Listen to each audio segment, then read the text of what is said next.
Hi everyone, this is Sierra and welcome to Runa Passport Stories.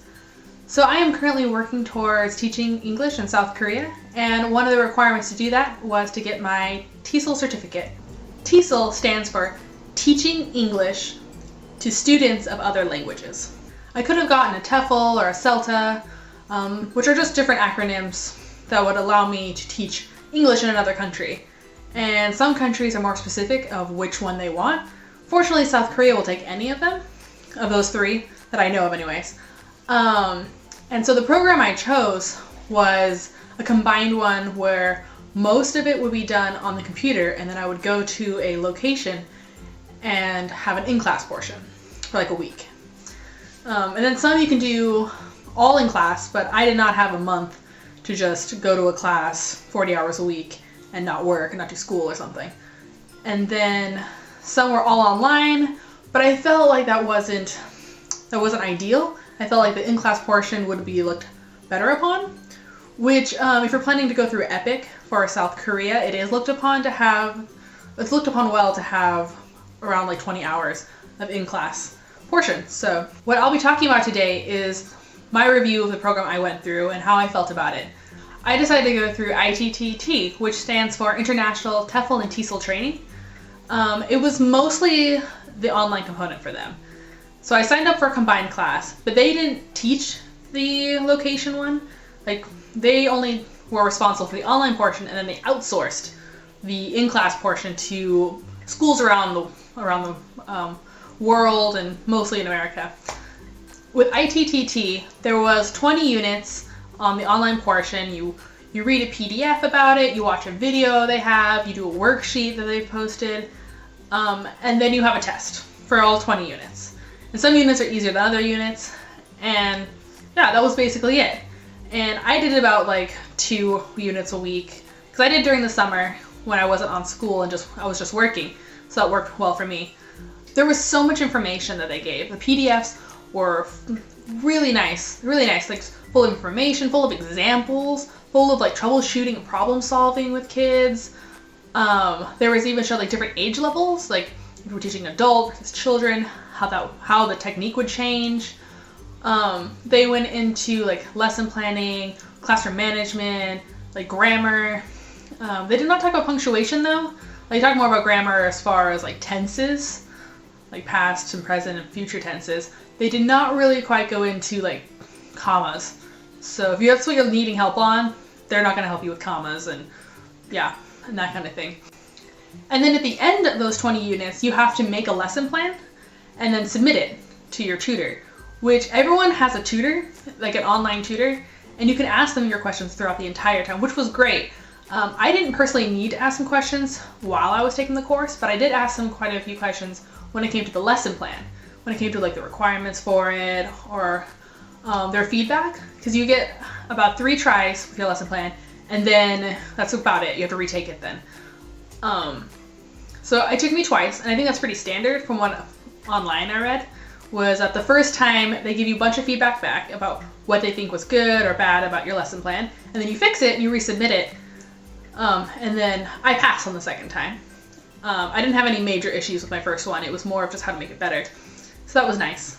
There was a lot of great things going on with ITTT, and you could download all the PDFs and the videos. And the videos were nice because they showed a different element, like new tidbits that the PDF didn't cover. Once I had finished the online portion, I was scheduled to go to San Francisco, because that was one of the locations on their list, and it was the closest driving distance to me. There was no location within my own state, but San Francisco was the closest. And at the time, I wasn't sure if I was going to drive or going to fly. I ended up choosing to fly out. TESOL Training International. That was the name of the school. That was going to be my location, the people training me. And I had email confirmation with them of location and price. And I had, even on the phone, I had conversations with the person in charge. The class was going to be a week long. And the way it was going to work was that Wednesday, Thursday, and Friday, we're all going to have class from 5 p.m. to like 10 p.m. That was like the time frame of when class would happen. And then on Saturday and Sunday, it would be 9 to 5 with like a lunch break in there. And so that's what I was prepared for. And then on Wednesday morning, I was in San Francisco, I was gonna go out and explore. Fortunately, I got this phone call beforehand. And the phone call was from the tutor, the person that was going to be training me, was talking to me. And then that's when I found out, when I was talking to her, that I was the only one in the class. And that's when I found out that there was no San Francisco location. I mean, like, there was no school in San Francisco. It was in San Diego, and it had moved to San Diego a year ago before I got there. And I don't know why they didn't just tell me that it was in San Diego and not San Francisco. And the owner tried to explain to me that there had been a problem communicating with ITT, that ITT had not yet removed San Francisco as a location, which is why they were still sending people there. And he had been, the one in charge of TESOL Training International, had been just like accommodating whatever few students came during the year. And so he had accommodated for me by getting me a tutor that was in the San Francisco area that would just teach me. And one, that wasn't quite what I had planned, because I thought I'd be in a classroom situation where like I have, peers, other people with me. But I was like, okay, fine, a tutor. Because they were trying to accommodate me. And so I was talking with the tutor, and she was a wonderful woman on the phone, like very nice, very energetic. And then the moment came when we both realized that we had our dates different. I had lots of email confirmations with the guy in charge of the program that this was the week that my class was happening. She had misread her emails and thought it was happening the next week. And she has like a full-time job and family, and so she was unable to teach me then. And so I'm freaking out, right?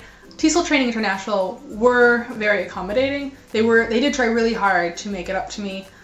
But what basically ended up happening was that I had to Skype to San Diego because there was a class happening in San Diego, which I wish I had just, been told, so I could just fly to San Diego and I could have just gone to San Diego.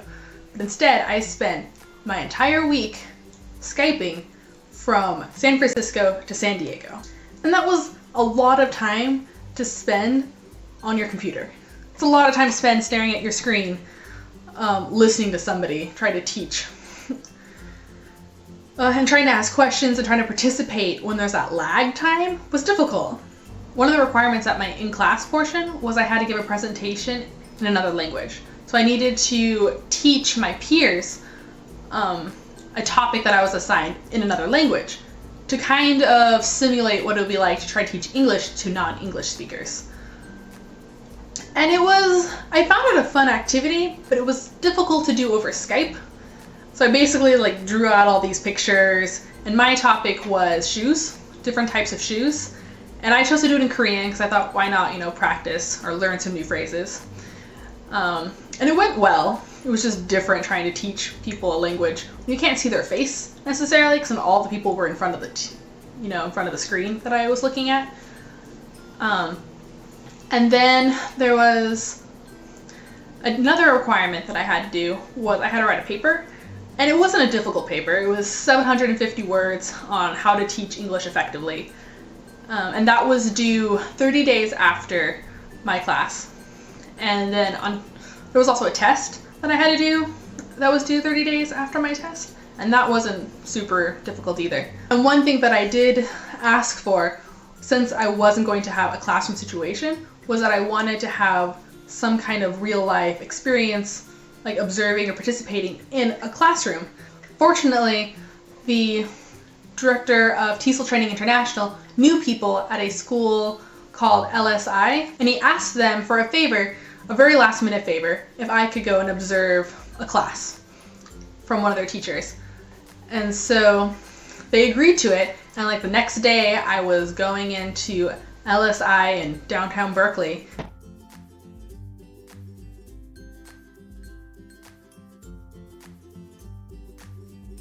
LSI was the best part of my TESOL training experience. LSI was close to UC Berkeley, and they mostly taught adults. They taught adults English, and the class I observed was a early morning class for advanced English. And so it was really cool because there was probably around, I want to say like 7 students in the class. And they all had pretty good English. It was more of them just learning really subtle things. And it was really cool to listen to the teacher explain these concepts. And she was amazing. The teacher to them was amazing. She was so nice, so energetic. Wonderful woman. And yeah, and the students were really great too.